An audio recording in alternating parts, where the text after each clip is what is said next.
Okay, so the way tonight is going to work is that this is usually the best way these things work is it's a conversation. It's a lot of back and forth because you guys have really great questions, and usually when one of you is thinking a question, there's probably 4 or 5 of you guys in the crowd that are also thinking that question. So we're going to start with some of the questions we have here on Moderator that you guys have submitted, and then what I hope will happen is that as we go into these questions, you guys are going to have sub-questions. What about this? How does this work? How do you find X, Y, Z? So please don't be afraid to throw up your hand at any time. These are really, really informative when you have your kind of real-world questions. And that's where I'm coming from. That's where you're coming from. And usually we all leave super happy and super, super knowledgeable. So what I'm going to do is we'll start at the top, and we'll kind of jump around from there. So thanks so much for you guys who submitted questions. I put up a few of my own. I have a few here and there, but I'm sure we'll get a lot more as we go through. So the first one is, how do you work out a competitive bid for a project without either selling yourself cheap or pricing yourself out of the job? So a lot of times and I'm going to be talking from a web development, web design background. If you're in graphic design, it's going to be very, very similar. If you're in some of the other industries that we have here tonight, it will also be very similar, but you can kind of just adjust that. I'm speaking from a lot of experience in web development. So when you first have a potential job, someone's going to come to you and say, hey, I'm looking for X, Y, and Z in your project. And the first thing people do is you have to submit a quote. So you'll ask them a bunch of questions, you'll kind of get an idea of what they're looking for, and you'll put together a quote. And a quote includes what you're going to be doing, what you're not going to be doing, what's not included in this the scope of this project, as well as the really, really hard part, which is actually saying how much is it going to cost. And this is a source of a lot of anxiety for people because if you price it too high, they're going to say, no, that's too expensive, we'll go with someone else.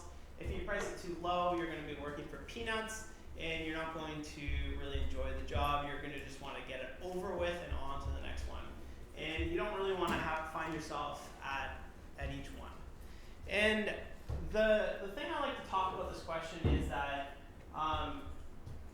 people often think that people are going to choose your quote based on the money itself, right?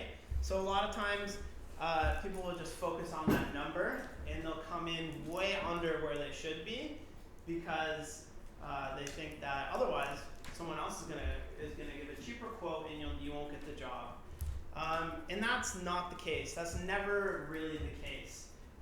People will want to work with you.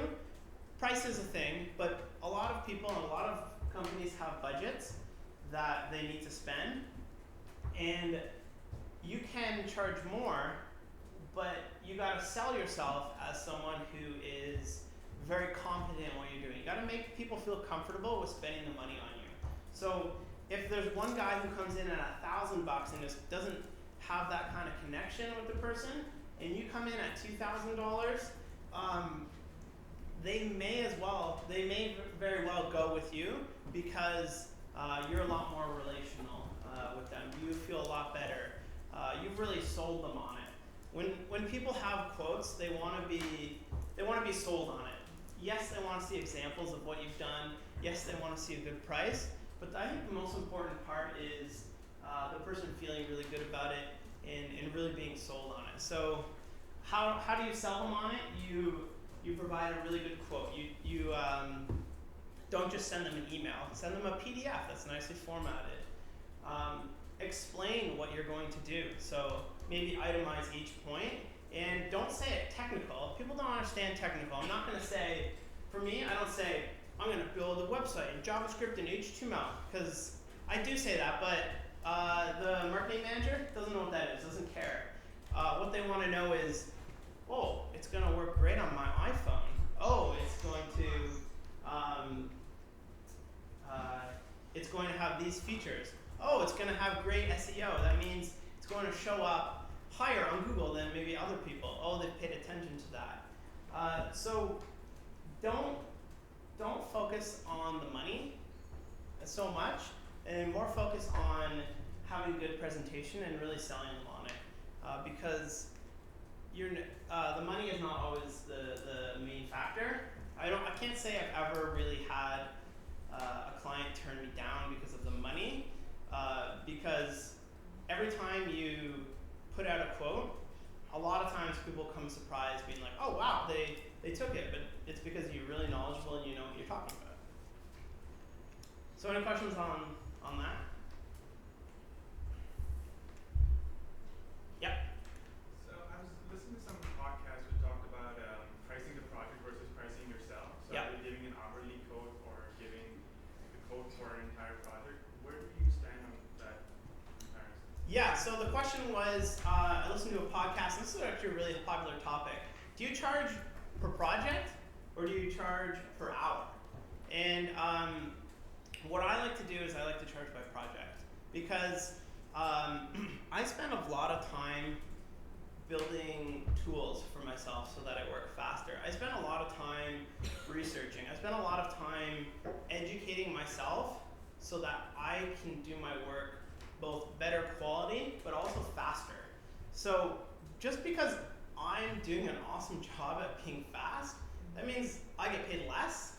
That doesn't really make sense, because the better you are, the less you get paid. To a point, yeah, you can raise your rate, but I like to tell people, and in most cases, just charge when the project scope is really well defined.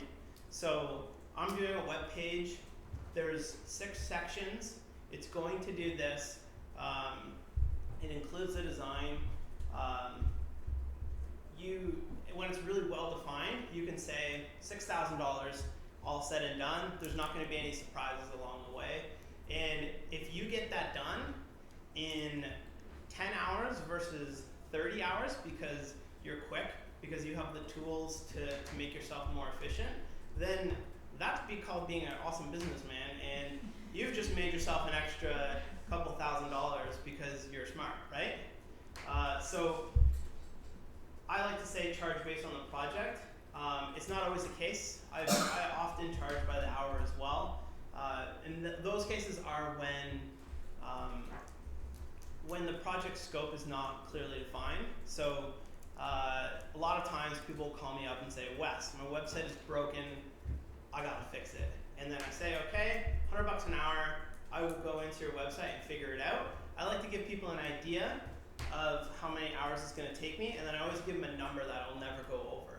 So it'll take me between 3 and 6 hours, no more than 6 hours. And then you go in and fix it.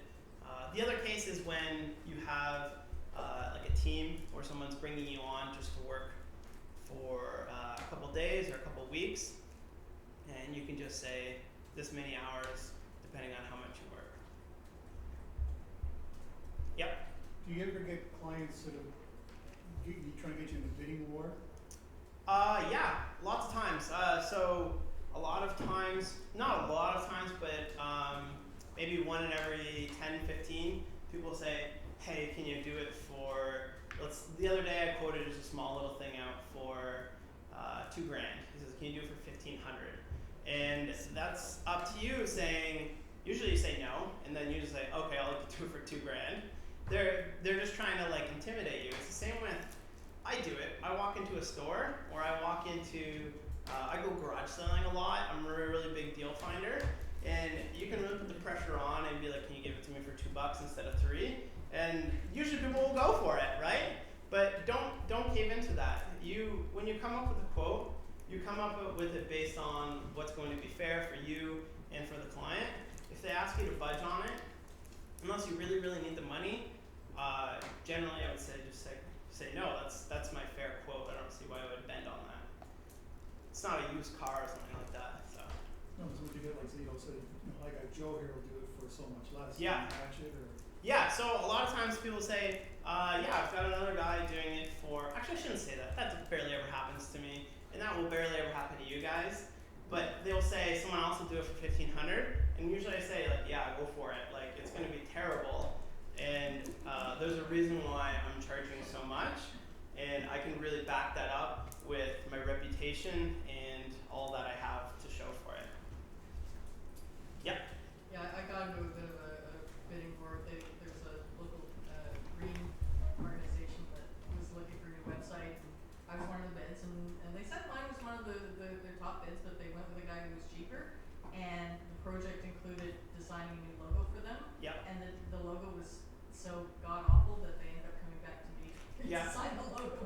People have to sometimes learn, and so I like to think of it. This is actually part of another one, but I always talk to people about the shit economy, and it's terrible clients getting terrible developers, and then they just feed into each other. You guys need to rise above that, because if you work really hard at your skill, you're going to be quality. You're going to be worth quality money. And let me tell you, clients that pay better are much easier to deal with. Mm-hmm. So the better paying ones are much more fun to work with and much easier to work with. So don't ever get yourself into a bid to the bottom approach, because someone that's just focused on dollar is not going to be great to work with. Yep. Where do you usually pick up your leads? I know you're really well known at the moment as a freelancer, but when you first started off, were you one of those typical I go on Craigslist type of persons to come Yeah, to the website? Or? great question. So the question was, where do you get your leads? Where do you get your work? So a lot of times when people start freelancing, they go to Craigslist, they go to Elance, they go to these websites where you bid, and I call them bid to the bottom. You bid for this work, and usually the lowest price wins. Who's heard of 99 Designs before? Yeah, so there's, who's heard of Elance? So these are websites where you will submit a quote, and usually it is just like super out of hand for like the lowest quote. Like it'll be like an entire website that I would charge $6,000 for, maybe it would be like $500 or something like that. And there's no way to make a living just bidding to the bottom. So I suggest you stay away from sites like Elance and stay away from Craigslist, because those aren't great ways to get jobs. As a kind of rule of thumb, anytime someone posts a freelance job, it's not going to be worth it, because there's a lot of guys in India that are going to bid for it, and their quality of life and what they pay to live, cost of living is a lot lower, so they're going to work at $8 an hour. And then you also are going to get a lot of people who just like that terrible economy of people who work for it, and they're going to bid it way lower. So there's not any meat on those sites to get good jobs. Where do I get jobs? I actually have a list right here. Let me pull it up. So when I first started web development, like Twitter was just getting started. It was maybe 5-6 years ago. In Toronto, we used to have tweet ups. I think people still have them, but there was only like a couple thousand people in Toronto that were on Twitter. So I just started going to these events, and it was a tech scene in Toronto. So you met everybody involved in the tech scene really quickly. So that's not the case anymore, but going to social events, and I was joking earlier that drinking beer is a part of being a freelancer, but I'm not lying, because you need to go to these events, you need to shake people's hands, you need to just get to know lots and lots of people, especially in the Toronto tech scene, because you will be their go-to. So a lot of my work when I first got it started was just meeting people that worked either in marketing or people that worked at agencies. And agencies don't usually touch stuff under $10,000, $20,000. And to a freelancer, you guys are probably like, that's really good work, right? So a lot of times people in agencies will just pass along clients that can't afford an agency, but they still have a budget anywhere from $2,000 to $20,000. So just meeting people, going to social events is a huge one. Being visible is another one. So I think I do a pretty good job at being visible, And that involves being at these events, even if you don't want to. So you just gotta stop by. You gotta, like, it sounds like running for mayor, but you gotta make appearances. You've got to volunteer. So Ladies Learning Code, how I get a lot of my work is that we run workshops for Ladies Learning Code. It's a whole Saturday as well, some prep before that. And nobody that does Ladies Learning Code gets paid for it. But everybody who does Ladies Learning Code is standing up in front of like 100 people saying, I know a lot about, in my case it's WordPress. Other people, I know a lot about iPhone. I know a lot about HTML, CSS. And you become the expert. And a lot of my work is, hey Wes, I took your workshop about 8 months ago and now we're looking for a website. Would you mind coding on it? And a lot of my work comes from that. It's really awesome. A lot people say, oh, these are in code. My whole Saturday? I don't want to do that. But as part of being a freelancer, you have to put in the hustle, and you've got to put in the time and able to be visible like that. And it pays off like way over. No problem. Also, I do a lot of blogging. I know blogging is kind of like this. It used to be kind of popular, but I don't blog very often. But if you go to wesbos.com, let's see what we got here. So I just blog about just coding things. So how to test mobile devices, Sublime Text, new parts of CSS3, and I also do a lot of experimentation.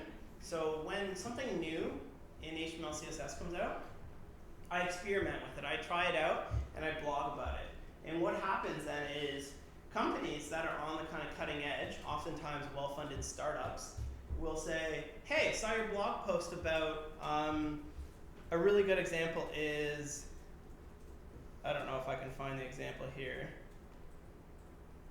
Basically, I did an example where you could do face detection and put glasses over your eyes. And I did another example of where you can draw on an iPad and it shows up on all the screens.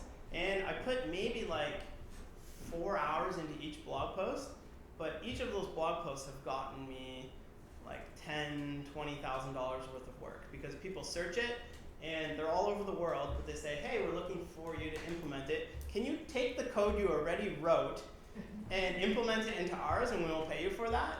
And that sounds like a pretty good deal. So I definitely encourage you to blog. Tell people about what you know, share what you know, even if you don't know a lot. When I started my blog, and even now, I don't really know that much, but just by doing simple things like this maybe took me an hour, people will find it and pay you to implement it on their site. And then the final one is just asking people to tell others. So my wife went freelance about a year ago, and she, basically what we did is we got her a really, really nice site up, and then we emailed every freaking person we knew. So we, even if we only met these people once or twice, we say, hey, I'm starting a business. Would you mind keeping me in mind in the future if someone needs a website? And people go, okay, I won't ever need that. But then 6 months later, their uncle's daughter needs a website, and they say, oh, I know someone, or I know someone that does photography. I know someone that does handwriting or something like that. So great way to do it. Sorry, and then the final one is Facebook. I know Facebook is kind of lame, and I know people like to just delete people off their Facebook because they haven't talked to them in like 6 years. But Facebook is so crucial for spreading what you do, because when you post what you're doing, I post, oh, I'm teaching HTML, CSS, and people that you haven't talked to in 8 years, they're watching. They look at all of your posts, and what's nice about that is that they then tell their friends, hey, a guy I used to go to school with is teaching. Why don't you send them along that way? Or a guy I used to go to school with knows how to code. Why don't you get him to do the website? I have groups on my Facebook. So like personal stuff that I don't necessarily want people that I don't know on my Facebook seeing, you just filter it and then they never see it again. Any questions about that? All right. So that was the first question. See how this goes though? The second question, which I thought was a fantastic question, is how do you organize it so how do you organize your workflow so it doesn't invade your whole life? Evening, weekends, holidays, your break. So being a freelancer it's tough because it can invade your life. You work from home most of the time, so there's that temptation to just always be working. And it's really tough to kind of make that separation because especially if you worked your whole life at a job and you go home at 5 o'clock, what you need to be doing is you need to cut off yourself from work at a certain time. So both you need to get up, get your ass out of bed and start work at a reasonable time. And you need to maybe at 5 or 6 o'clock, whatever your day is, when it ends, you need to just cut yourself off and be able to just walk away from it and continue on with your life.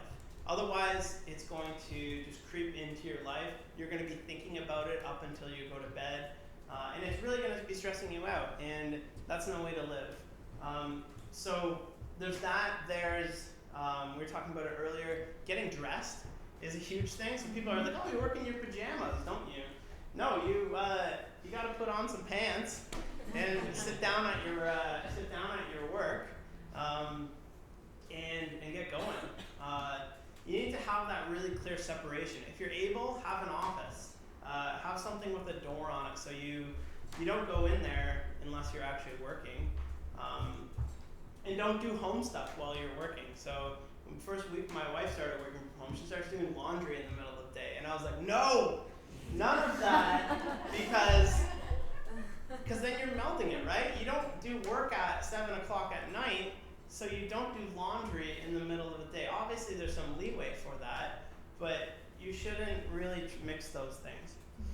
The upside to that is if you do want to work a little bit later, if you do want to offset a couple hours, like if you have an appointment during the day, you're gone from 3 to 5, do a couple hours at night. It's not a big deal. You can kind of push it around as long as you can kind of snap on and off and turn that. And that's not going to come easy to you guys.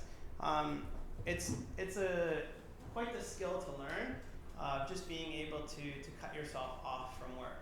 Especially when it's 9 o'clock and you get an email from a client saying, I hate it. This is the worst design ever. The website's down, or something like that. And what will happen is you'll get really worked up and you'll want to go back to your laptop and start working on it right away. But you really just gotta be like, no, I'm done for tonight. I'll email you tomorrow because the world will still be spinning tomorrow. Yeah? I always find that for me that trigger point was getting up in the morning and doing yoga, eating breakfast, and then sitting down at my desk after showering and stuff and doing that because it would have been a very similar routine for going to work. Yep. But the work creep, if you would, Yeah. about getting that urgent email at 9 p.m. at night and you're thinking about it at 1 in the morning, like how do you deal with that? I think that's something you have to learn. So the question was like, how do you deal with that creep where you get an email and it starts bugging you, it's in your mind. And you really just have to learn to cut that off. You really have to learn to be okay with it. And there's no nice way aside from just turning off your email, which is an option, turn off your phone. If you guys have an iPhone, you can use notification mode. So after 10 o'clock, my phone doesn't beep, which is really nice because, yeah, there could be something that would really bug you. Or the flip side of someone emails you about a new feature, and whenever I start thinking about a new feature, my brain gets going and I start thinking about how I'm going to implement it. And that's also not good because your brain needs to kind of chill out for a bit before you go to bed, right? So you really just got to like learn to turn it off. at a certain point. What about the holidays part? Oh yeah. Do you have someone to do support when you're away, or you? Yeah, good question. What about holidays? So I'll talk about like actual like holidays like Thanksgiving, and then I'll talk about going on vacation. So me and my wife works from home as well. Like I said, we have this thing where on holidays we work because it's really nice to work without anyone bugging you. It's because all of your clients are going to be on holidays when you're gone, or when it's like Thanksgiving, or when it's Easter, or whatever the holiday is, or like family day or something like that. So we work on holidays because you get a good 8 hours of no one phoning you, no one emailing you. It's really nice. And then just displace that holiday to another day. So we get a full day of work without anyone bugging us, and then you take a holiday on the following Monday or something like that, where you just set your email and say, hey, I'm away on Monday. It's understandable, and I'll email you on Tuesday. And usually after holidays, people are so busy that they're not going to be emailing you. Usually all the emails come in on like Tuesday when people have caught up with their stuff. Any questions about that? I know everyone can't do that, but if you're able to do that kind of holiday displacement, it's really nice. And the subway is not so crowded. And then holidays like vacation. So if you are a web developer, you really do have to, websites can crash, websites can go down, and if it's a critical thing like a store, they can't be down for that long, right? So I don't have anyone to do support for me, so I just make sure that I always have my laptop with me, and it's just part of the job. Last holiday I went on for a week. I did an hour and a half of, oh shit, something happened, and then you fix it. It's not a big deal. That's kind of comes with the life of freelance. So you're a bit more relaxed. You've got some more give and take during your work day, but you also kind of have to be on a little bit when you have a vacation. But if you're a graphic designer or something like that, then things aren't going to go down for you, right? So you just gotta make sure that your clients know way beforehand that you're going away, because they're going to need to prepare themselves for that. Just give you a lot of work before you go. Yeah, give you a lot of work, yeah. Any questions about that? All right.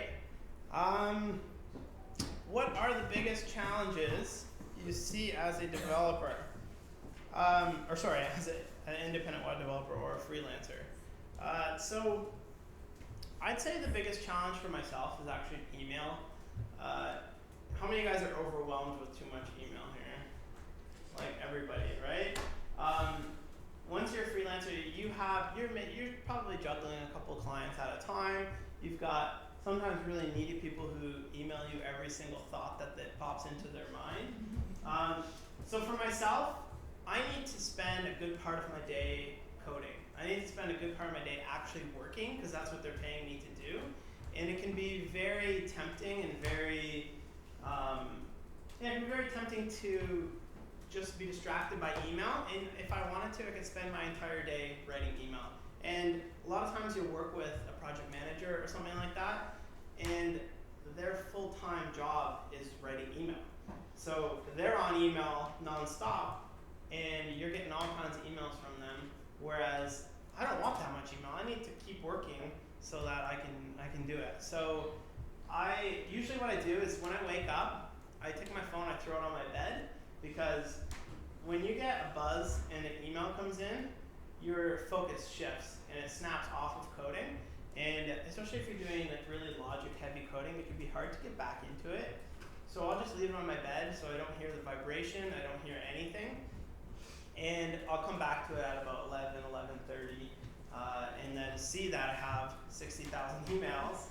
And you take an hour or so and you reply to all those emails, and then you do that again in the afternoon. So set email times for yourself, and don't let it totally distract you. I feel like also I've kind of trained my clients not to have these kind of crying wolf incidents, because if they send me 4 emails before 3 o'clock in the afternoon, I'll just copy and paste them into one email and reply to them all at once. And usually you start to train your clients to be able to respond and to kind of collect their thoughts into a single one, and not to kind of put out so much email, right?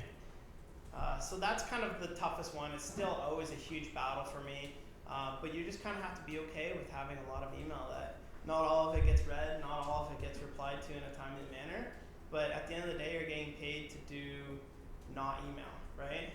So it's obviously part of the client communication, but you don't let it consume you. Any questions on that? The other part that is a big challenge for me is actually finding time to run the business. So you can code for 8 hours a day, or you can do code and email for 8 hours a day. But there's a whole other side of freelancing that is doing the books, doing banking, paying your bills, finding new clients, teaching yourself new skills to keep yourself up to date and to be able to charge more.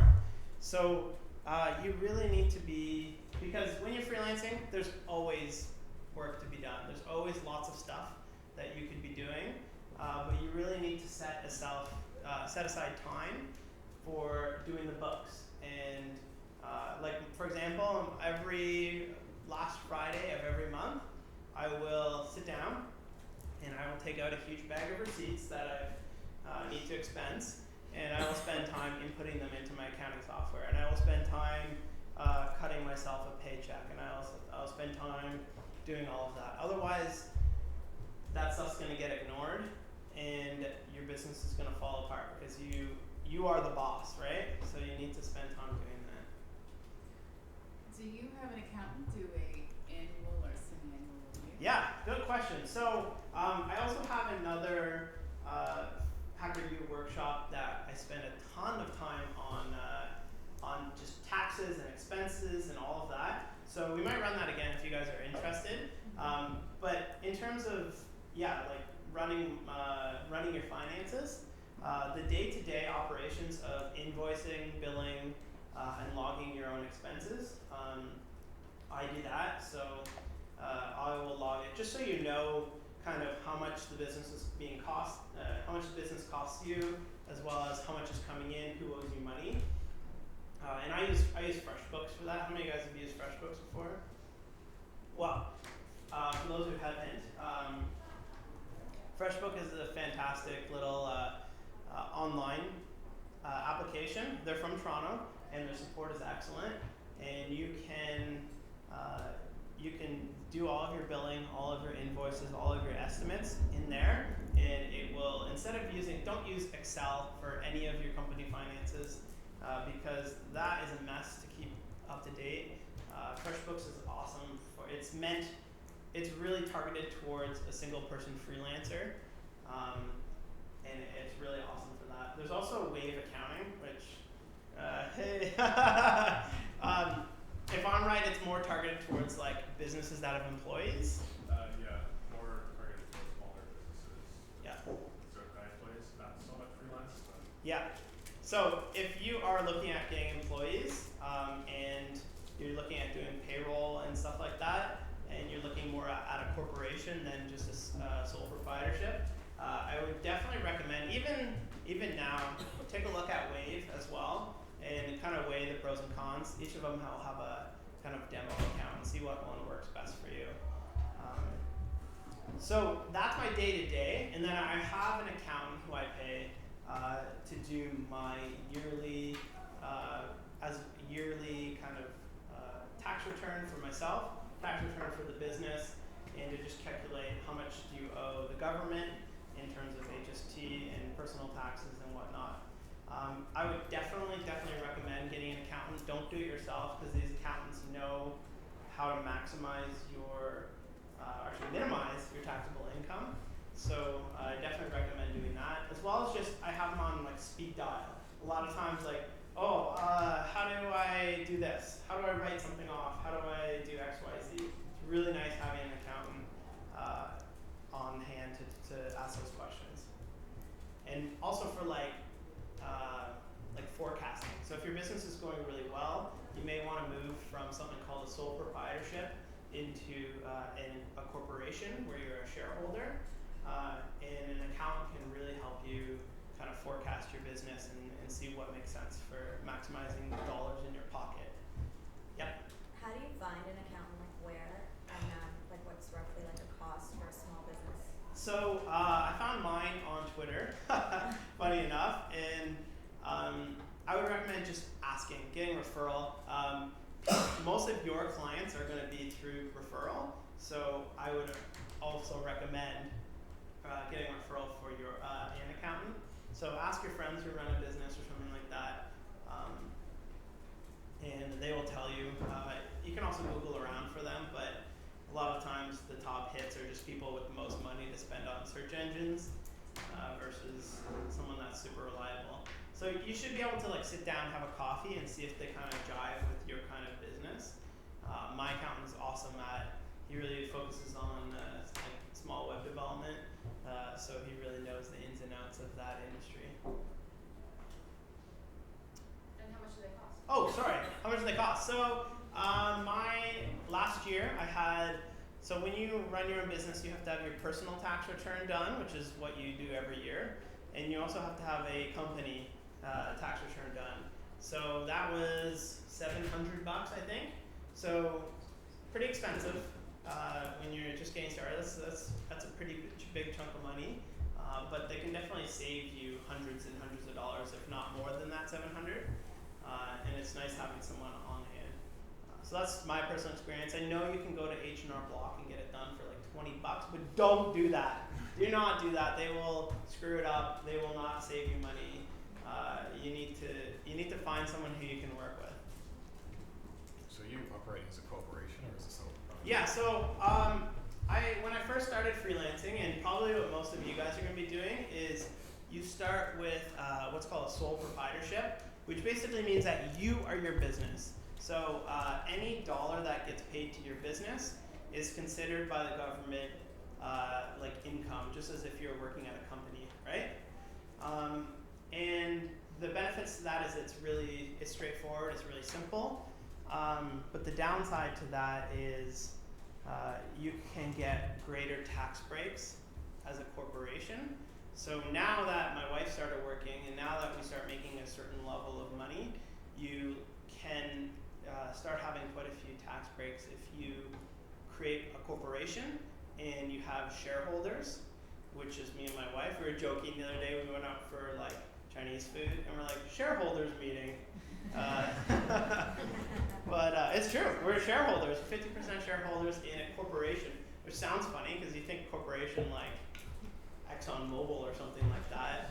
But if you are looking, or if you have a spouse or a significant other who is not working, you can have a corporation and you can just pay them half of your income as a shareholder. They don't have to do anything. So that's a really great way to do it. I could talk for like hours and hours on that topic as well. What about the reporting side? Is it The reporting side? for like government reporting? Yeah, so when you're in a corporation, it's a lot more complicated, and that's why you need a really good accountant. So yeah, it's a lot tougher, and you have to really juggle around how you pay yourself. So you can pay yourself in something called dividends, which you don't get taxed on, which is nice. So you can pay yourself $30,000 in dividends. So me and my wife can get 60 grand in dividends, and it's only taxed at the corporation at 15% versus like anywhere from 20 to 30% depending on how much you make. So that's the huge benefit. Once you pass that, you have to pay yourself as an employee. But if you're just getting started, definitely sole proprietorship because it's super simple. You can't really get yourself into trouble with it, and you don't have to like. Now my corporation, I forget how much it is, but it's probably maybe $2,000 a year or something like that to actually get my taxes done, which is a significant chunk of money. Any other questions about that?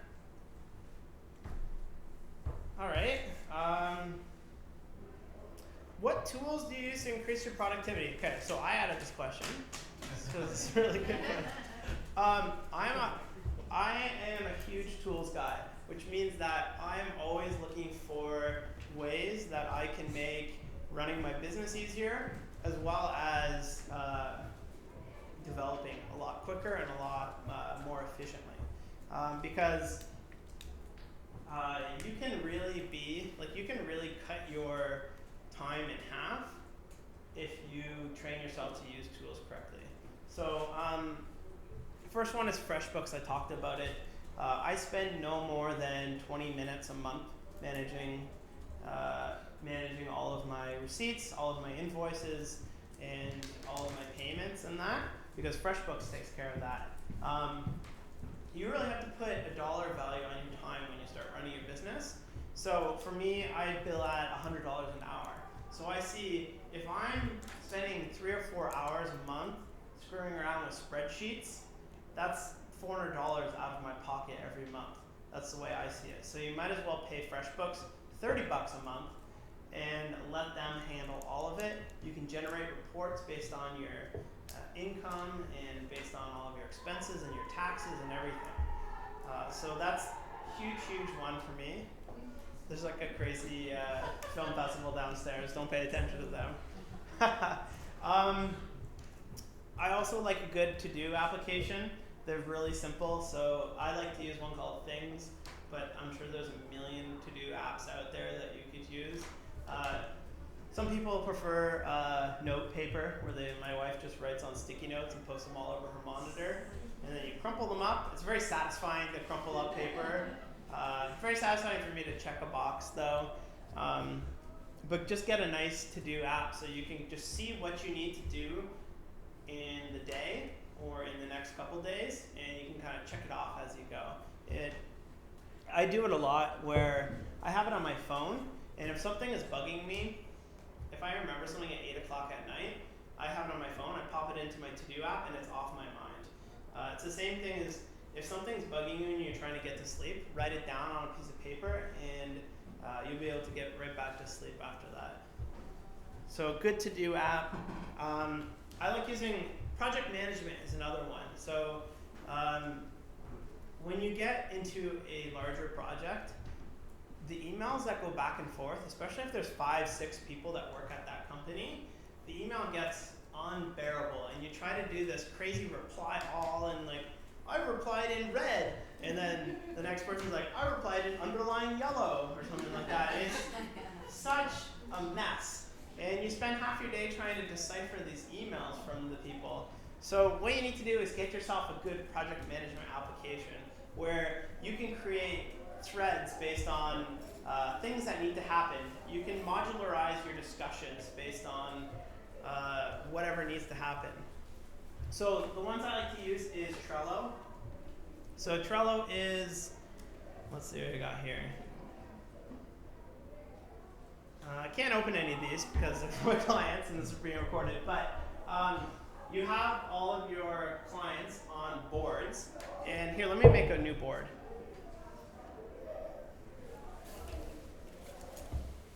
And you can have these columns of things that need to happen. So by default, you can have to do, doing, or done.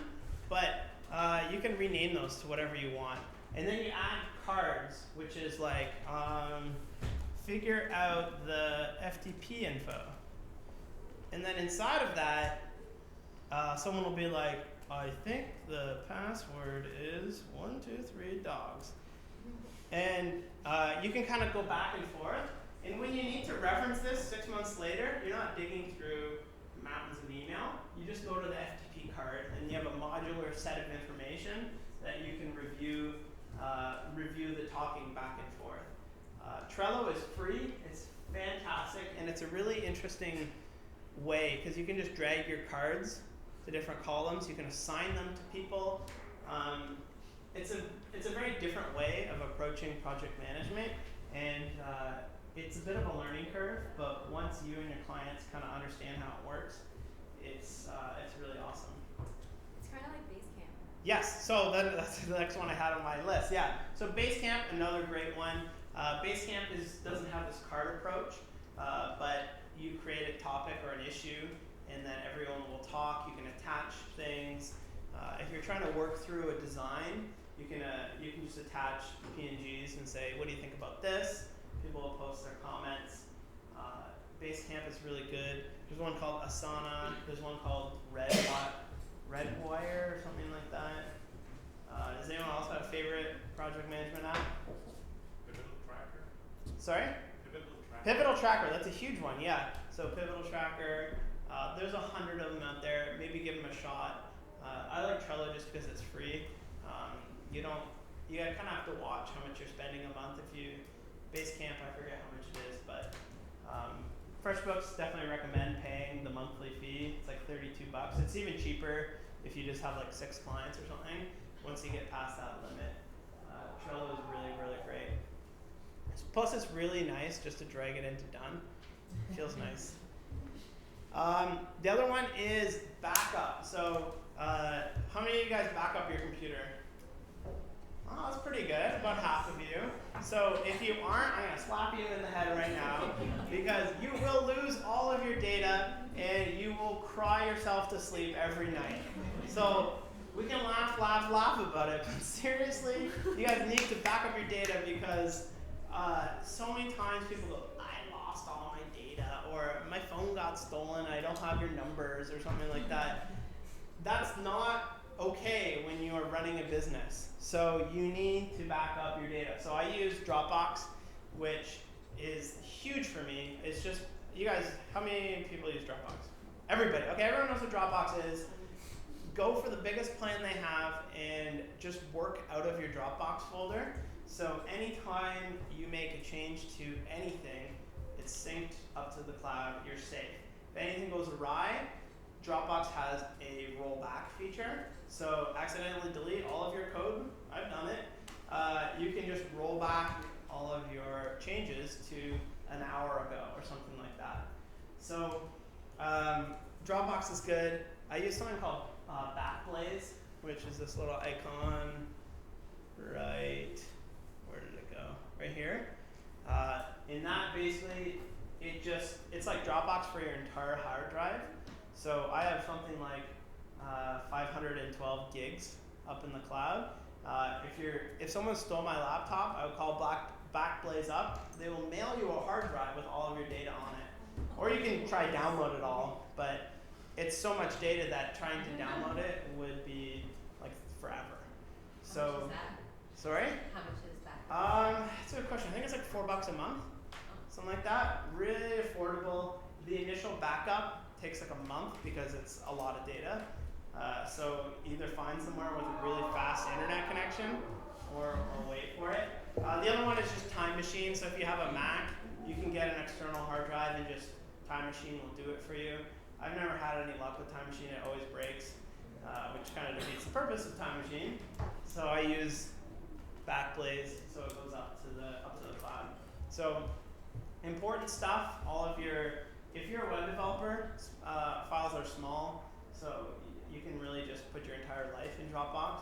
But if you're a videographer, photographer, stuff like that, obviously you can't put everything in Dropbox. So you need to find other ones. So seriously, tonight, if you don't have backups, go back up your stuff tonight, because I've heard way too many terrible stories about, even one of my past students, she was like such a rigorous backer-upper, but she got her backup drive stolen with her computer, so you're kind of out of luck. So you need to have at least 2 copies of your data somewhere. So maybe one physical, one in the cloud, or in my case, I do both in the cloud. Alfred, so this is just a little app that I have here. How many of you guys have heard of Alfred? Anyone? Awesome. So Alfred, if you don't know it, it's this little application launcher for OS X. There's probably some Windows equivalent, I don't know what it is, but basically anytime you want to launch an application, you just type it in here and you can launch it really quickly. It also does math really quickly. It also, and then you can get plugins for it, like, or you can do translate, and it'll like open it in Google Translate. French, English, yes. I'm a bit of a French master.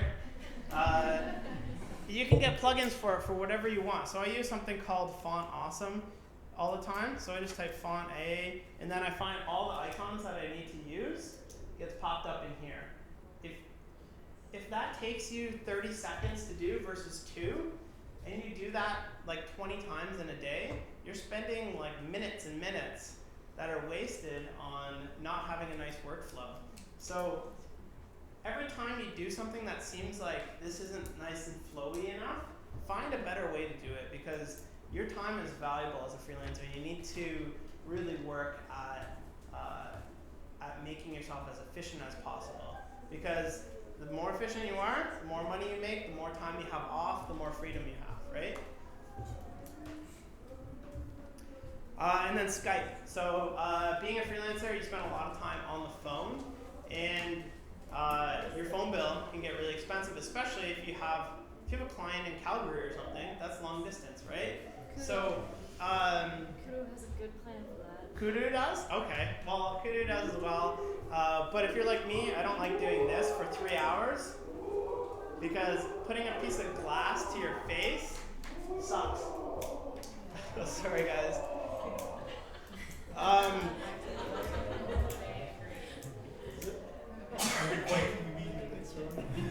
This is why we're moving. Don't worry, January, new space.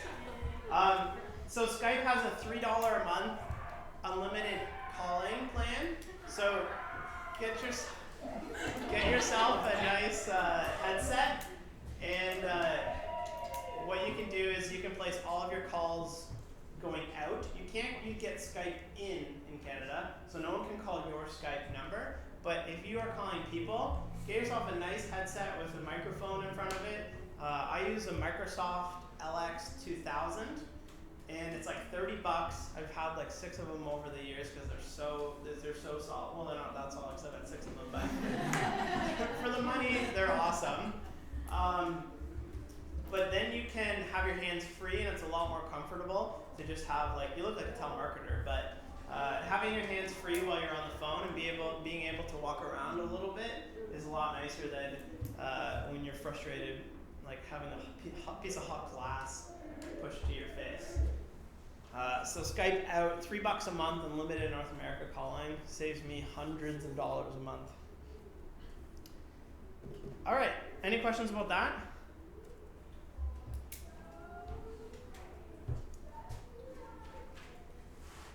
All right, so where do you find your clients? We kind of talked about this one with going to social events, being visible. A lot of my clients I get are referrals, and you may be saying, well, that's really nice because you don't have to do any work like marketing yourself. But my marketing isn't having flyers or business cards. My marketing is both becoming really awesome at what you do, so spend the time to educate yourself, as well as being super, super visible. So I talked about blogging, I talked about volunteering at something like Ladies Learning Code, but you have to be known as the expert for XYZ. So anytime someone comes up to you and says, oh, I didn't know that you did websites, that's a huge failure on your part. You need to let every single person know that you make websites, or you're a graphic designer, or you do something, because it seems a little bit showy because you're kind of cramming it down people's throats, but people need to know what you do. You're running a business, you need to be as visible as possible. So anything that you can do to kind of plant that seed, even if it's in like super random people. A lot of my clients come from a referral of a friend of a friend of a friend of a friend. Because they'll say, oh, I kind of know this guy, Wes, and I kind of know this guy, Wes, and he can help you out. And then usually the email referral will be a couple back and forth, and you have a new job.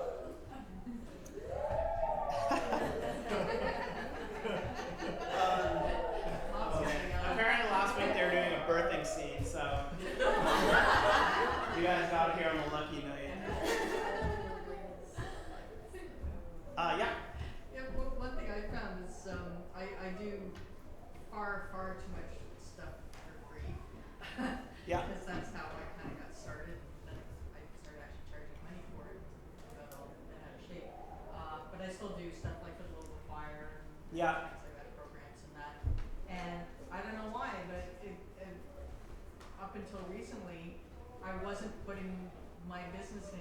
website on these programs. And I thought, what the hell am I doing? Yes, put the website and your business name on everything you do, even Yeah. if you're doing it for free, because you're doing it for free. Yeah. They owe you something, and they owe you that promotion. So Yeah. and every single person that opens that program or Yeah, they'll know. They'll whatever, see your they'll name. go, wow, look at that. So-and-so. Exactly. Yeah, good point, good point. That's actually another good point of should you work for free? So a lot of times when people are getting started, they ask me that question, do I need to work for free? And usually the case I like to say is you shouldn't. If you are working for free, it should be because first, it's for a good cause, like a charity or something like that, because you're volunteering your time. It's just out of your own goodwill, and maybe that project is a chance for you to kind of go beyond your means, to try something new, to have a little bit more time with it. Or if you're really gonna slam dunk and get a lot of like publicity for it. So when I first started, I did a couple of free websites for kind of the Toronto tech scene when they did like a volunteer event, and that was huge because all of these people on tech scenes like, oh, you did the website, that's great, and then they would refer me to someone. But don't just do it for people that just don't want to pay you, because it's not going to be good. It's not going to be good advertising for you. So if the bakery down the street says it'll be awesome advertising, the thing that people always say is, the car salesman always says, oh, well, if you do a website for us, it'll be such good exposure. And you're like, okay, well, give me a car and that'll be an awesome exposure for you because I'll be driving it all around town, you know? So be very careful about doing free work. It's not always very, very beneficial to do that unless it's for a good cause where you are actually getting something yourself. Yeah. I think the thing with free work that people also forget is like you're not just setting a precedent for yourself but for other people. Like the big problem in illustration right now is so many people expect you to do it for free because all these other illustrators have done it for free. So they're like, oh well, they do it, so why not you? It's true. You need to really value your work. If you're devaluing it like that, then you're not going to be attracting the clients that you want. I have a guy, he emails me every couple months, says 50% off all coding right now. Like, what? Is this like Canadian Tire where I'm getting so you don't want to devalue yourself like that. Put a price on it and you just need to say no. It's better, I think sometimes it's even better that you have no work and that time to kind of build up your skills so that you are valuable than to spend your time just working for people because they want a free website or illustration or something like that. Yeah? So a big question I've always been asking myself is legal advice or legalities in general. Yep. As you're a freelancer, you must have some sort of legal background or have a lawyer. So what would the approach be? Because in my opinion, you have to come up with some serious capital before you start running your own business and legal fees. So I'm just wondering, what was your approach? Yeah, actually I've never talked to a lawyer. Make a good contract. Yeah, you make yourself a good contract. Admittedly, I don't always have a contract with my clients. A lot of times I can have that thing, but generally you should have a really good contract. You should have a really clear quote of what it includes, and it should be night and day of what gets included and what doesn't get included. In over 5 years, I've never run into any issues like that. That said, you probably should maybe have a lawyer, but in terms of, your comment, getting like startup capital to start freelancing, not really. You just like a laptop, and that's about it to get up and running. Because you register your business is $60, and then a pair of pants is another $50, and that's about it. Getting started freelancing it doesn't cost anything at all, and that's the really nice thing about freelancing. A lot of people do it on the side, they get ramped up, and then they go full time. Yeah. How do you ensure you get paid from your clients? How are you sure that you get paid? Good question. So a lot of times you will make the payment terms very clear up front. So in my case, I say 50% up front before I start. Don't ever start, unless you have a really good reputation with your client, don't ever start working before you get your 50% down, because a lot of people will be like, I'll give it to you later, but they won't. So get 50% down, then the client's invested, they've got money into this and they need to keep going. And then I say 50% before we launch. So I'll have it on a staging server or something like that, and they need to pay me before I release the code or before I send them everything. So that's a really great question. You make sure that you do that. A lot of times, if people are being bad about paying you, a lot of times it's just the bigger the company, the longer it takes to get paid because there's a lot more bureaucracy. But a lot of times you just need to pick up the phone and have a conversation with them. Emails don't work in that situation. You just need to pick up the phone and be like, look, I need to get paid. I need to pay my bills. I have things like that. If you can kind of empathize with them, it usually gets moved along a lot quicker. Sometimes you need to be a little bit aggressive with stuff like that. You need to kind of step outside your comfort zone and be a little bit mean with people if they're not being totally upfront with you. Have you ever taken anyone's website down for not paying? I haven't. But there's always that if you have their website online, that I think that's what they know. Like, he could take down my website. I don't recommend that because that's being bullying. You probably will get ripped off a few times, but you need to really take the high road, and sometimes you just need to bite and chew and move on with your life. So fortunately over 5 years I've never been burned, but I know people that sometimes they get burned, but you could put the energy into collecting it, but I'd rather put the energy into setting up good terms beforehand, and if you get burned, you gotta keep going. You can't spend your cycles trying to get that money. This is more a developer question, but how do you deal with hosting and stuff? Good question. So the question was, how do you deal with hosting and maybe stuff that the client should have buy, or do you buy it yourself? What I like to say is, you buy the domain name, you buy the hosting, you do everything, because first of all, there's no money to be made in hosting, because hosting, you could maybe charge them, you pay $4 a month, you could maybe charge them $20 a month for hosting, and you're making $15, $16 a month.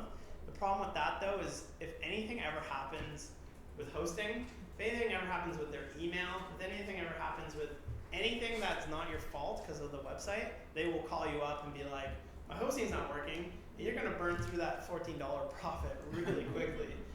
So what I like to say is, you buy the hosting, you buy the domain name, and You as in the client. Sorry, yeah, good point. The client buys the domain name, the client buys the hosting. That way it's all in their name, and I like to be very upfront with my clients. I say, if I get hit by a bus, you have everything you need. If you want to ever go with another developer, you have all the code. It's built in WordPress, it's very popular, and that makes them feel really good about it. Have you ever used anything like WP Engine? Have I ever used anything like WP Engine? No, I haven't. It's a WordPress hosting. WordPress is runs something like 20% of the internet, so it's really easy to host. So I don't see the benefit in paying a premium for something like that. Yeah. Do you also provide I guess a warranty, for lack of a better term? When you're done, do you offer a year? Yeah, support or something like that. What happens if the website breaks? Basically what I like to say is, if something breaks because of what I have done, I will fix it for free. If something breaks because of your server or something that you have done, then I will bill at $100 an hour to fix it.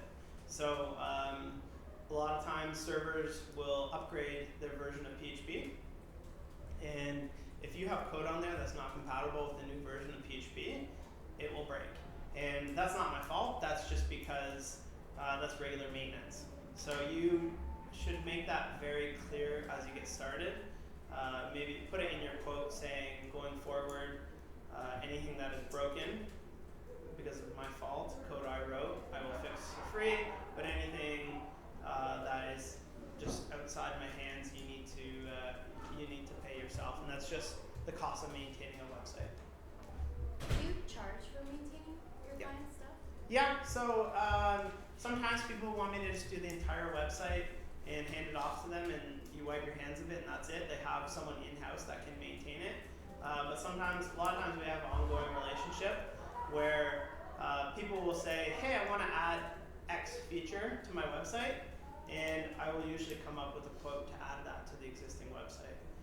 Sometimes it's small, it's an hour of work. Sometimes I just do it for free because you want to maintain a good relationship with your client. So if it takes me 20 minutes, I'm not going to bill them for an hour's worth of work. I'm going to say, don't worry about it. I fixed it. It was an easy thing.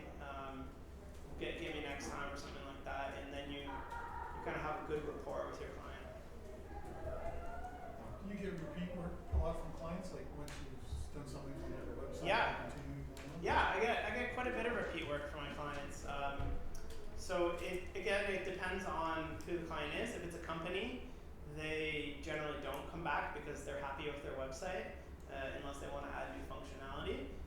But sometimes you work with a company that wants, either they do development themselves, and a lot of times what they'll do is they'll kind of do a feeler. We'll do a small $1,000, $2,000 project, and you just like slam dunk that as hard as you can, because they'll then want to bring you back for bigger projects. So if you're working with an agency that basically they're farming out their development to you, make sure that first one, well, make sure you slam dunk all of them, but make sure that first one that you really do a great job and go over and beyond, because they're more than likely putting out a feeler for you.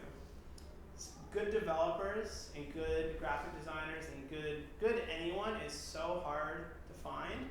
So if you can say anything, like a mechanic, they're so hard to find that people are willing to pay a premium for really great people that are responsible and responsive and do a fantastic job. There's tons of terrible developers out there that are bidding for $7 an hour work and stuff like that, but the guys at the top are few and far between, especially those who freelance. Usually these really good guys are working at companies with cushy salaries, but you can make a lot of money when you're at the top. It's the top of this, just because people want someone responsible. They don't have the time or the money to kind of screw around with someone that's not good. Do you have insurance? Yeah, good question. Do I have insurance? Wait, sorry, do we have a question here before that? Yeah, it's moved on though. Yeah, good. Okay, so the next question was, do I have insurance? Yes, very, very important. So when my wife quit her job and went freelance, I was on her insurance, and you guys may have a significant other that has insurance that you can kind of piggyback on. But in the case where no one has insurance, it's really important that you get insurance, because you chip a tooth, you break your leg, any of these things that OHIP doesn't cover. I was talking about insurance, like if you're working with a big corporation. So if they get you like liability insurance. Yeah. I don't have anything like that, like business insurance. Yeah. Only because it doesn't, things like that wouldn't really come around as a web developer. You make sure that you're covered in the contract. Maybe I could see like an online store or something like that. Well, I see it came up once where like I couldn't bid on a project unless I had insurance. And it was for like a bigger corporation. Yeah. Then in that case, I think you would have to go and look into insurance. I've been on big projects. I've worked with tons that I've never had my own insurance. I've had quotes with big companies where it says in their contract, you must have business insurance, and I just redlined it, and then they said that's totally fine that you don't have it, because a lot of times that refers to people who are going to be on site. You chip, or they come to you, you trip on their stairs or something like that. There's got to be someone responsible. But for things like just digital products, it's not. At least in my case, I haven't come across that. But let me get back to the health insurance part of it. Yes, you should also have that. That's really important. I pay $160 a month for dental and health insurance, which is one of the higher packages that you can get. It's covered me and my wife. Only $160 a month. Super worth it. Don't go without it, because you'll find yourself in a lot of trouble for that. Yep. Does it include disability? include disability insurance. So I also have life insurance, disability insurance, and also critical illness insurance. So all those together, I think it runs me about $1,200 a year. So about $100 a month on that, and that means if I get really sick, I'm unable to work, I will have disability coverage from that. So a lot of times employers will offer that. You need to make sure you're covered under that. Not a lot of people do that, but I also have critical illness insurance, which means that if you get really, really sick, they'll give you a lump sum to get better. So you break your arm or something, you get cancer or something like that, and you want to spend your 40 grand getting a nutritionist or something like that, you can spend that 40 grand however you want. So health insurance will cover all your dental and all that, and then critical illness and disability insurance. I also have same occupation disability, which is important because if I break both my arms or one of them and I can't code, but I can push a broom with this one, then you're technically not on disability anymore. So same occupation refers to you must be able to perform your occupation. So if you're a surgeon and some of your tendons get cut or something like that, you can't perform surgery again, they're not going to put you in a desk job and say you're good. You get disability because you cannot perform your occupation. So there's a lot of info on both sides of insurance on that. I could talk a lot on it. Any questions about it? Yeah. Quickly, who do you go through? Who do I go through? It's a good question. My health insurance is through Blue Cross. I can provide you guys with a referral if you want. And then my life insurance and disability is through a couple of companies. Basically, you sit down with a broker and they find you the best package. So if anyone needs a referral for anything like that, shoot me an email. I'm happy to point you in the direction of someone that can help you out. Any questions there? Yep. Sorry, my question is regarding back into that WordPress and onto that broken website. Yep. So WordPress is a bit notorious for people trying to hack and break sites. Yep. Part of your contract, you said you try to secure as much as possible. Even if you try to secure as much as possible, in the past you found that sites have been broken due to hackers. Yep. And so is it your responsibility as a person trying to make your client's website as secure as possible, or is it just something that's hard to prevent? Yeah, so the question was WordPress, things get hacked. If something goes awry, whose responsibility is that? So generally a lot of that can be prevented with preventative maintenance on your site. So making sure that you upgrade it to the latest, not going crazy with all your plugins and stuff like that. But if it does, I've only ever had one, and that's because I never updated it.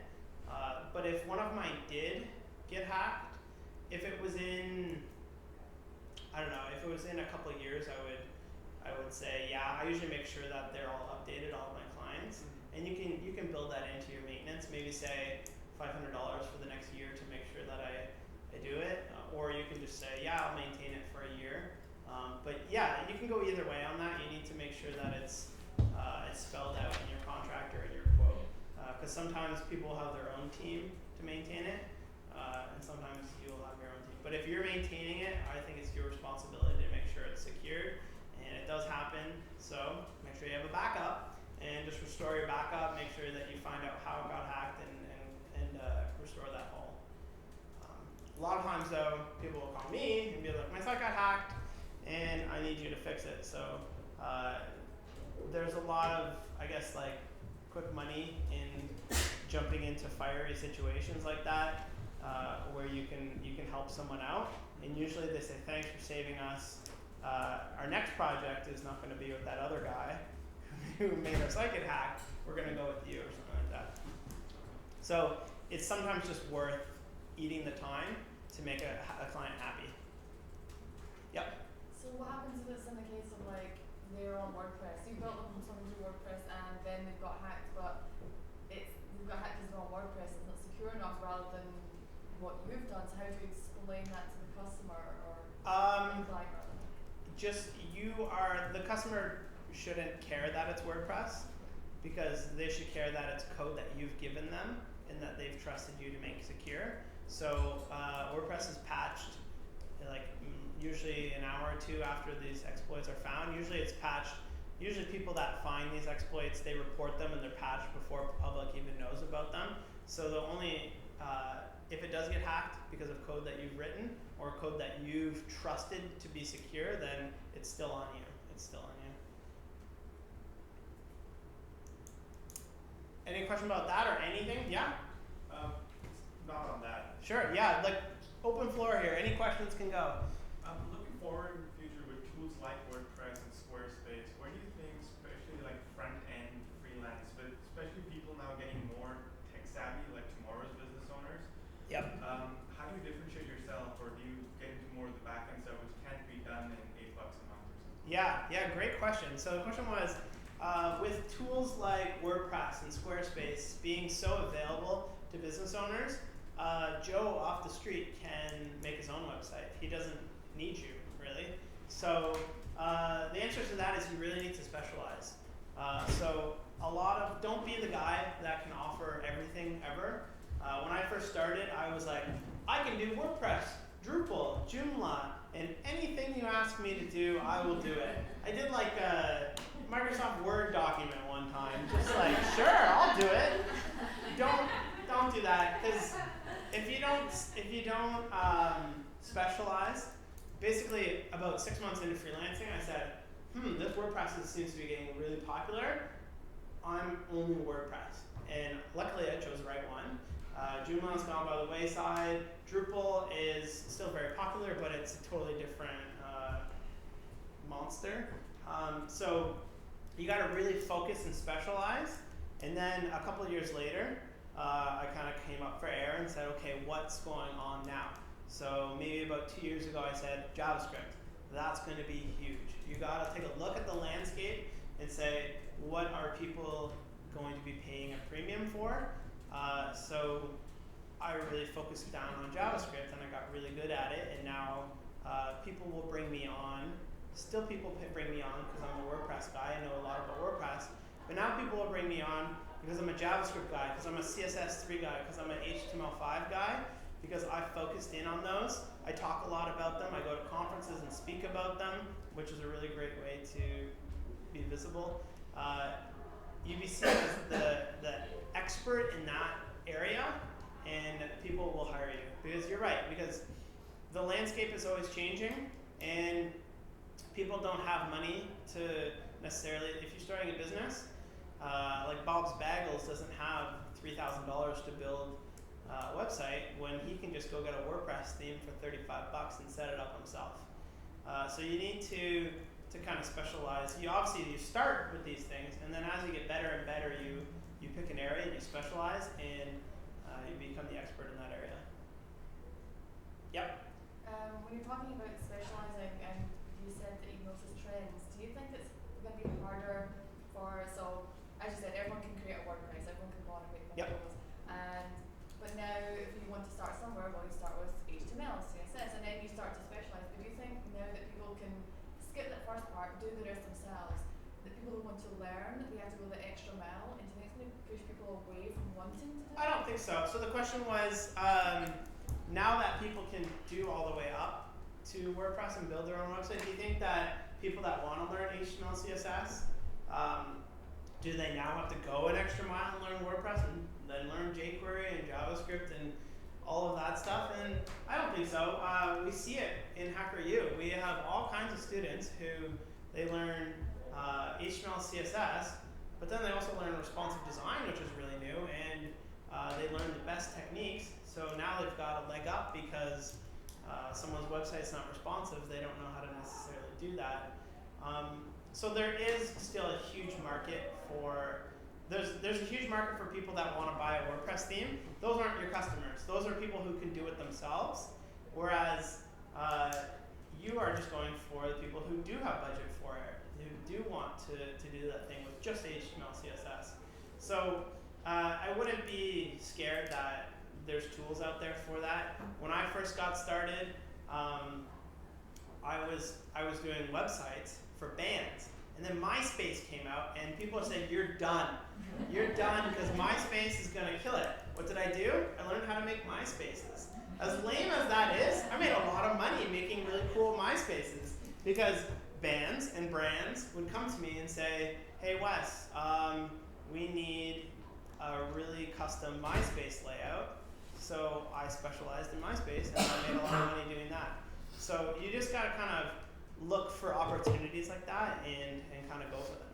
And do you think it's can be challenging? So I'm a beginner, and Yep. I'm like, holy crap! There's so much you can learn out there. There's so much you can specialize in, but you Yep. gotta like dip your toes in before you realize it. But do you think that amount of stuff is pushing people away from getting into this industry? I don't think so. I think it's actually pushing more people into the industry. We see it with HackerYou. People kind of dip their toes in with WordPress, and then they realize that their theme, they can't really make it look what they want to, or they really want to learn more because it's a lot of fun for them. So I think it encourages a lot more people. Like, how many people here are just interested in starting coding? So about half of the people here are just are getting into coding themselves. So I think quite the opposite. As in, like, the market for this stuff is getting a lot bigger. 10 years ago, 5 years ago, not everyone had a website. Now everyone needs a Facebook account, everyone needs Twitter, everyone needs a website, everyone needs an app, everyone needs a responsive website. So the stuff that they need is a lot more than just a regular old website down the road. Any other questions? Do you work with many international clients? Yes, I do, and they're awesome. Because the question was, do you work with international clients? And the answer is yes. Because when you work with international clients, specifically right now in the US, you can charge them in their native dollar, and you can get converted back to Canadian. So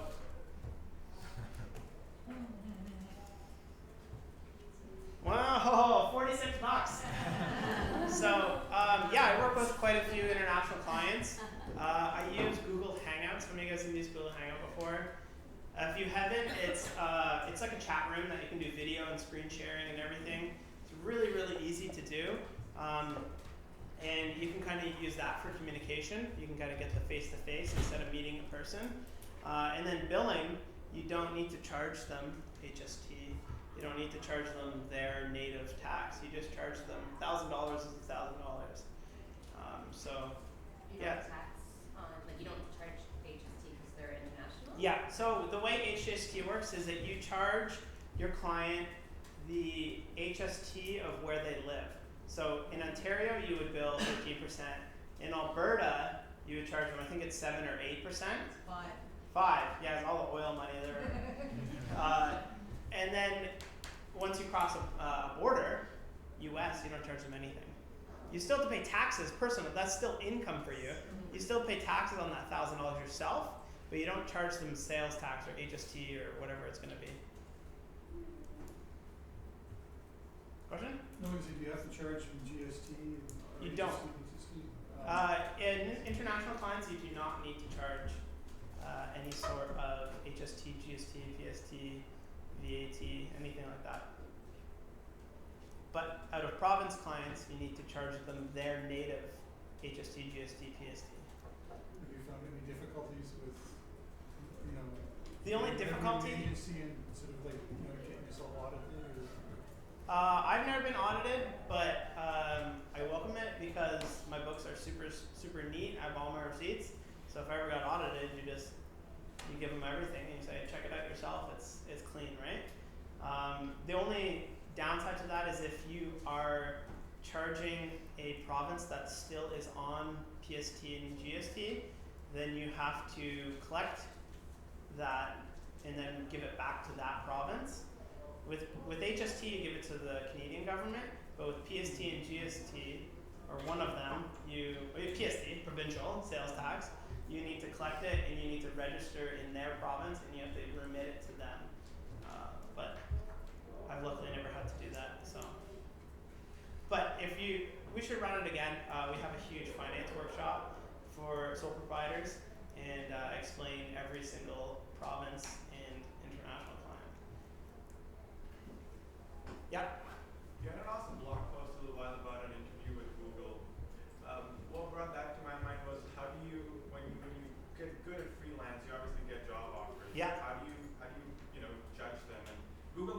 extreme where who wouldn't want to do that, but what Yeah. about others?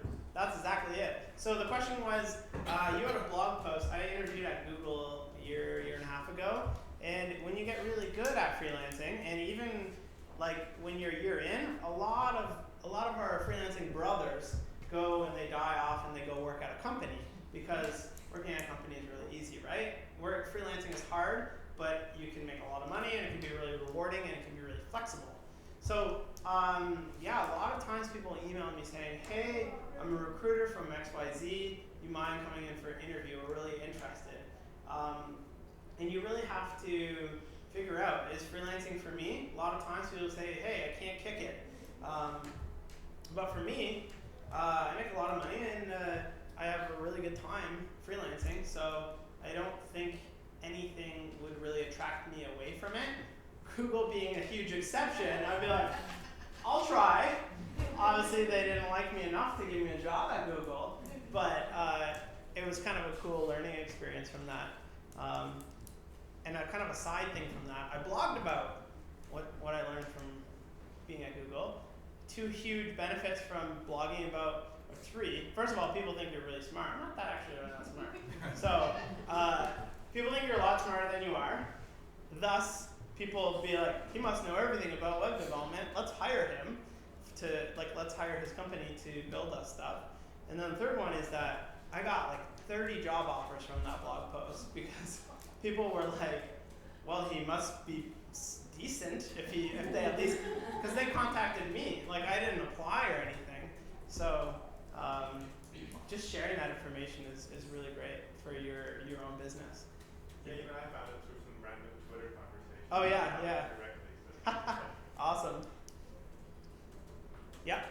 How do you were talking earlier about how there are only a few really, really good freelancers and a lot of really bad developers. Yeah. And I work for an organization that has pretty big budgets for their website, but they only go to agencies because they don't know anything about the internet and they're really afraid of the internet. And Yeah. so they just go to the most expensive agency they can find because they believe that they're going to find the best developers there. Yeah. How do you compete with that mentality?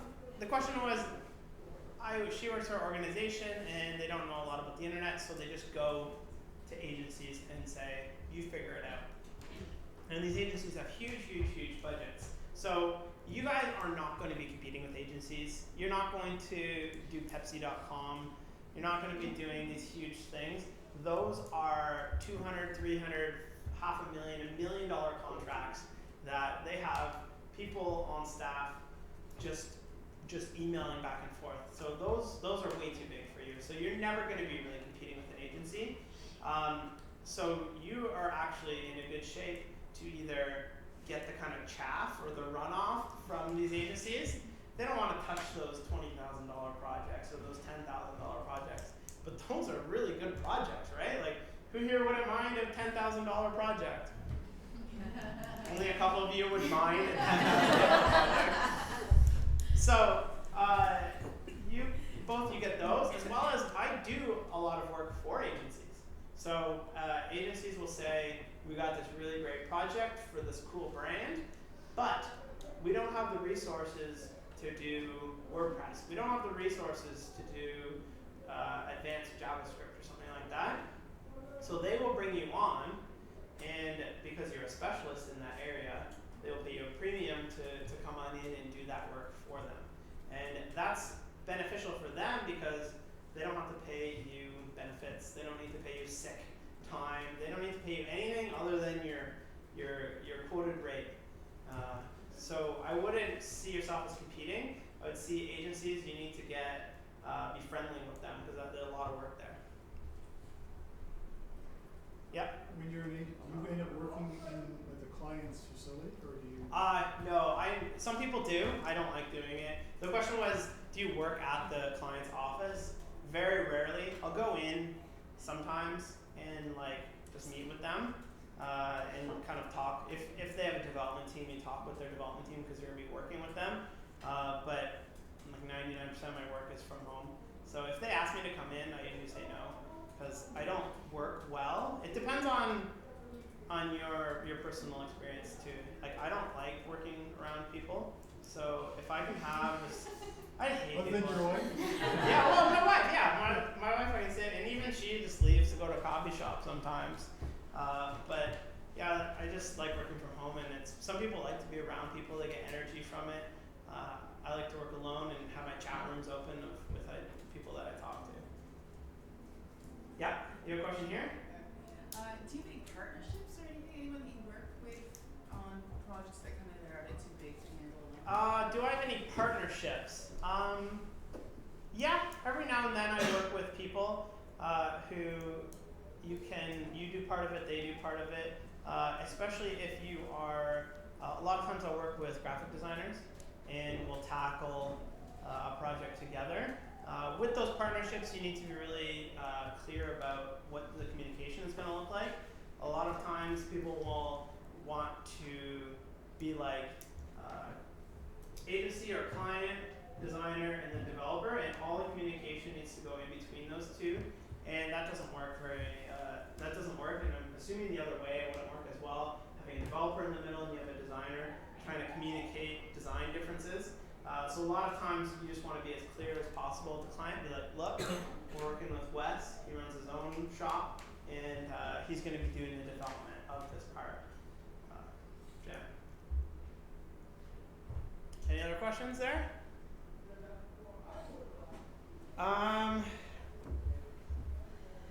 Let's see. Well, we got about 15 minutes left. What are ways to increase your income as potential as a freelancer other than client work? So you can teach, like I do. Even if you don't think you're a teacher, or even if you don't think you are a speaker, I don't. I'm not a very good speaker, but I'm able to explain how to code really easily. So look into teaching wherever it might be. I know a lot of I have a lot of friends who teach either at universities or schools or Ladies Learning Code or HackerYou. It can be really nice to take a break from client work and to move into teaching. I'm also writing a book right now. I've been writing for a while, but so I'm writing a book on Sublime Text, which is my editor that I use. So I've been actually writing it for about a year, and I've had a sign up for about 6 to 8 months now, and I have 2,300 people signed up, and I'm going to be charging $40 for the book. So even if 400 people buy my book, that's like 16 grand that you can make from selling a book.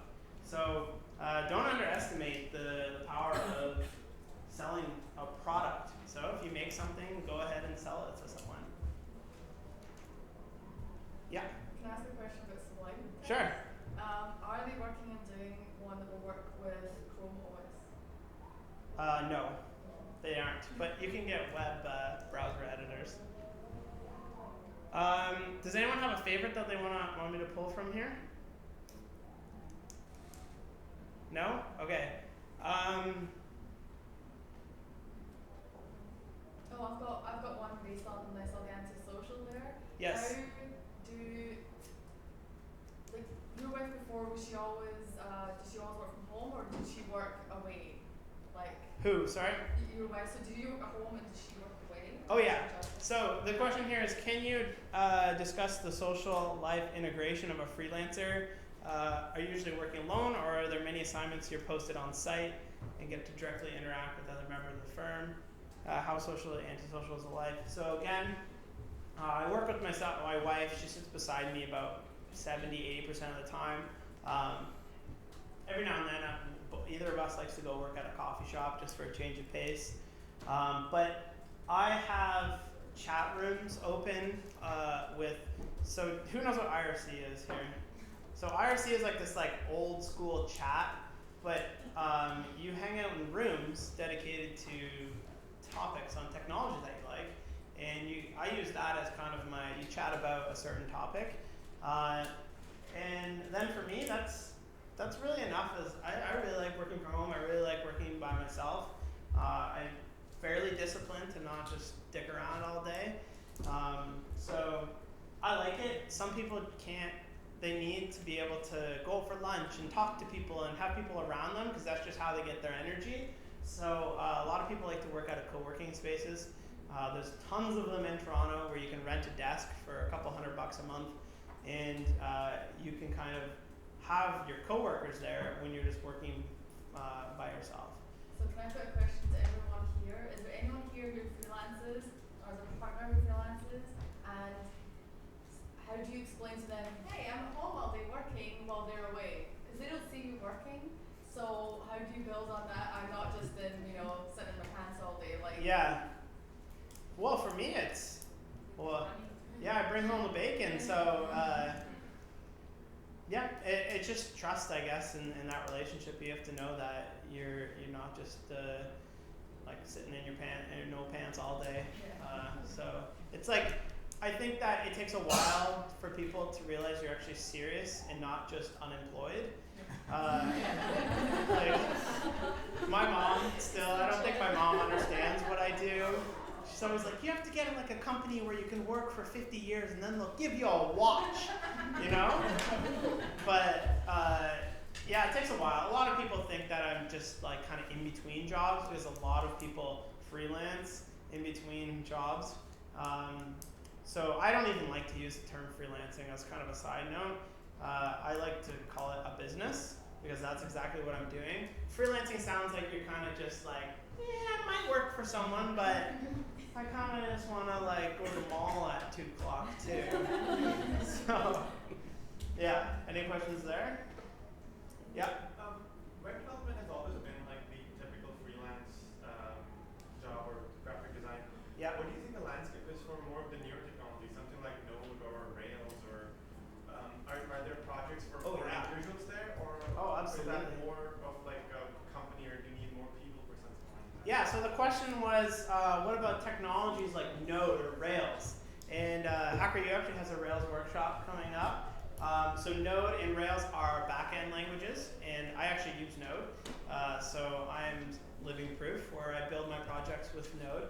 And there is lots of opportunities for back-end developers, because those things are even significantly harder to learn. So if you can become really good at that, people will bring you on for that for sure.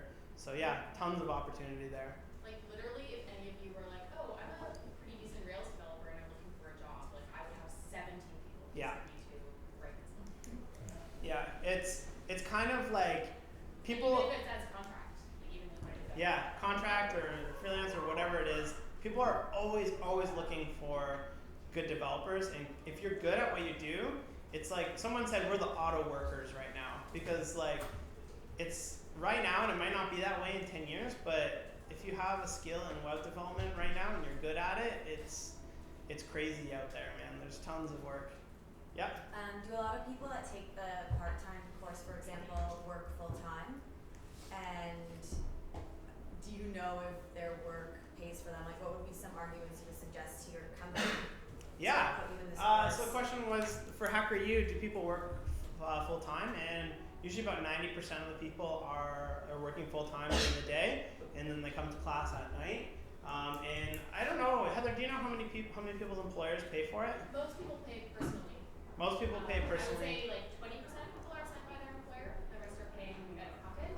But if you do want to convince your employer as to why you should take the course, like we've had lots of people come and do that and then take over web development for their company and maintenance. They can do that themselves, take over doing email marketing, because they can then build the email marketing themselves rather than outsourcing. It's a small price to pay for having one of your employees, especially if you pay for them to take this course. They're going to be really dedicated to your company.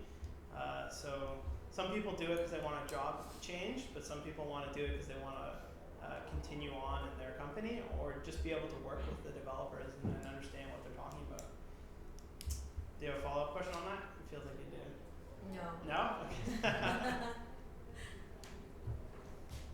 Any other questions about that? I have a question that you kind of mentioned at the beginning, but we didn't talk numbers. Yeah. Which is like, how do you choose what rate, what like hourly rate to Good charge question. when you're first getting started? Oh, this is my favorite question. How did I not talk about this? So usually when you ask someone who's new to freelancing, how much should you be charging an hour, they usually say, well, at my last job I was making $50,000 a year, divide that by 40 hours a week, and they come out with something like $12 an hour or something ridiculous like that. So I would say for a beginner web developer or beginning graphic designer just getting into it, you need to be charging $50, $60 an hour as a total beginner. And that sounds, who thinks that sounds like a lot? Yeah, because as a freelancer, not all of your time is billable. So you may be gawking saying, I charge $100 an hour, and then you do the math. Let's say $100 an hour times 8 hours a day is $800 a day, times 5 days a week, 4,000. Let's say I'm nice to myself and I take 2 weeks vacation, so 50, that's $200,000 a year. That's not how much money I make. But not all of your time is billable, so you need to kind of forecast that. You need to forecast that you're paying for rent, internet, you're paying for health insurance, you're paying for all these other things that you wouldn't necessarily be paying for, hosting and stuff like that. Also, you have to know that not all of your hours are billable. So on a good day, I can get maybe 4 hours billable. On a really good day, you can get all 8, but you have to dedicate time to doing your taxes, running the business, doing emails, going to meetings. So I would say, generally I like to tell people, take what you think you should be charging and double it, because people seriously undervalue themselves, and when you get going, you compare it to what your rate was at your last job, and that's not the case. With your last job, you're on every hour. With freelancing, you're not. Yep. So going back to the first, or one of the first questions of charging for the project, and Yep. we're talking about an hourly rate. How, and you're talking about billable hours, if you're charging for a project, then how do you break it up into hours? Generally, when I try to quote out a project, I think about approximately how long it will take me if I were just coding it from scratch. So a good example is if I was building a module for doing something very unique with email, and I've already built half of that, I could say that's going to take me 7 hours, but it could only take me about 3 because I built half of it before. So I would charge for the $700, but it may only take you maybe 5 hours all said and done, and you can kind of, that's where you get that extra money based on that. So, does that answer your question? Kind of? Kind of. When you're quoting, you base it on approximately what the value is combined with how long it's going to kind of take you. So what was the question again? I totally forget. Well, I guess I guess, how do you establish value then? If it's not hourly rate, you have an hourly rate yourself. Yeah. But as you said, you're really good, so it'll take you way less time than somebody who's starting out. Freshbooks. So then how do you Yeah. how do you set the value on, the websites you're building, and how do you stay within the industry standard for the value of those things? You don't have to stay in the industry standard. You charge as much as you want. But Freshbooks has an awesome book about this. It's called Breaking the Time Barrier, and it talks a lot about how you can bill based on value versus how you can bill hourly. And as you do it more and more, you'll kind of get an idea of what things should cost, and you'll be able to kind of quote it. Quoting is tough. It's really, really hard to figure out how long it's going to take you. Sometimes you have to allocate hours of your own time to learn how to do something because you just don't know how to do it, and you quote it for 3 hours, but it takes you 8 because you're not sure, you haven't learned it yet. So sometimes you need to do that, but as you get better and better, it starts flipping around where you can charge for $800 worth of value, but it only took you a lot less time for you, because that's how products work, right? Like when you go to the store, and you buy a shirt and it's $20, it doesn't cost them $20 to make the shirt. It costs them whatever to research, development, manufacturing, the whole process of getting the shirt from cotton in the ground onto the rack is they've streamlined it so that they're efficient and they can then pocket the difference. So you have to kind of think of it as that. I definitely recommend reading this book from Freshbooks. Yeah? How do you say no? And what are some of the reasons you turn Good question. How do you say no? Sometimes a project is just not going to be worth your time. You don't want to do it. It's not really down your alley. Sometimes projects will come to me and it's not that appealing. It's like a 12-year-old website that's jaggedy and you don't want to, it's bad code. So basically you say, you either tell them I don't have the time to do it right now, or you're just not interested, or it's not really down your alley. People appreciate when you're straight up with them saying, I don't think I have the time to do this justice, or I don't think I have the skill to do this justice. So that's not to say if something is above you, that you should turn it down. How I've learned everything is taking on projects that were way over my head. And you learn really quickly when you need to deliver. But when it's something that just doesn't interest you or you're too busy, you just need to be straight up with them and say, I don't have the time, I don't have the interest in it. And people appreciate that, especially if you can refer them to someone else who may have the time. They love that. And plus your friends really like you. Yeah? So those last two were mine, but I just really wanted to know one of the questions. Okay. So, it's the last one. Do you ever pitch site ideas? Oh, yeah. And it's because, like, I look online and I see so many, like, potential clients that I'd love to either give them something to help their website or redesign their website. Is that kind of a good idea when you're starting out to pitch people? Or When I first got started, I made a list of 150 people I could possibly approach. Yeah. And I started, but then you'll probably find if you'll get really busy really quickly. Yeah. So definitely recommend going up to businesses and saying, hey, I'd love to redo your website. This is what we can do for you. But I was actually thinking about this question as kind of a second part to that is when people, because once you get going on freelancing, you're going to start to have inquiries come in for people. And what you need to do in that case is not say, what do you want? You have to kind of talk to them and say, like, what do you need for your website? Or what do you need for your design? How do you make money? Who are your clients? What does the experience need to be like? And instead of them telling you what to build, you need to kind of take their needs into consideration and kind of then pitch them on some really cool ideas. Hey, there's some really cool new technologies if we use this. Or, hey, I was looking at this example website. Wouldn't that be a great way to display a map or something like that?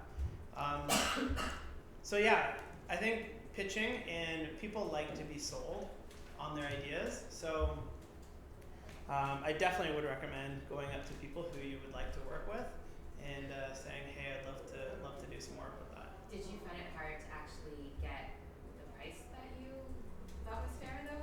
Like not necessarily a company, but like an individual, another freelancer, stuff like that? Like to get the money that I would want. Yeah, like I'd love to pitch you this idea, but it's gonna cost you $1,000.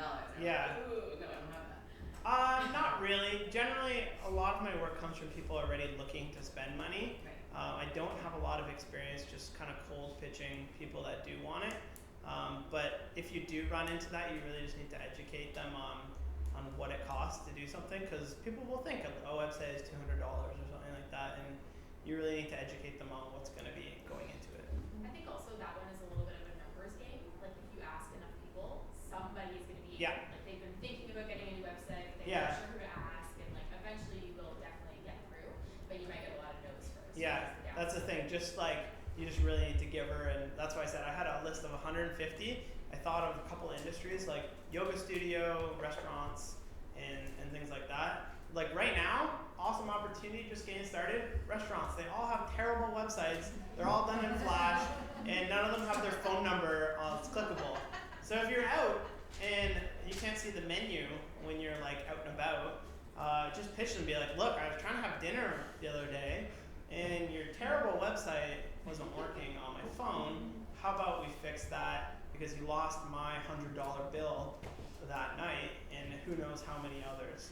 So restaurants, right? Why are they all built like that? 'Cause I've noticed. They don't want to spend money on it. Yeah, well, restaurants and nightclubs, they wanna give a mood and an environment for when you visit their site.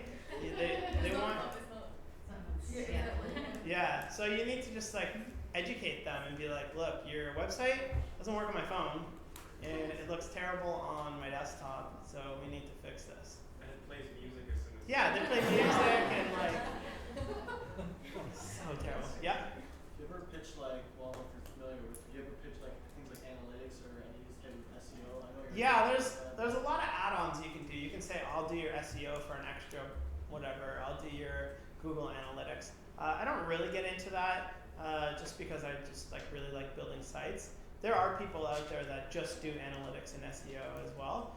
But if you're looking at doing an extra, like responsive design is a big one.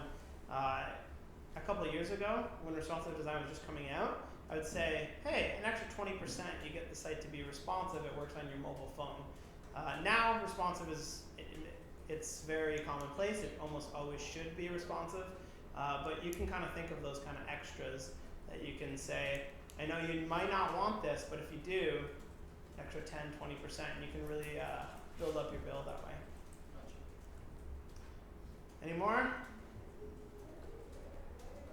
All right, well, hopefully that was very informative to you. If you guys have any questions, tweet me. I'm at Wes Bos, WESBOS. And yeah, I'd love to hear your feedback from tonight. Thanks, guys. Thank you.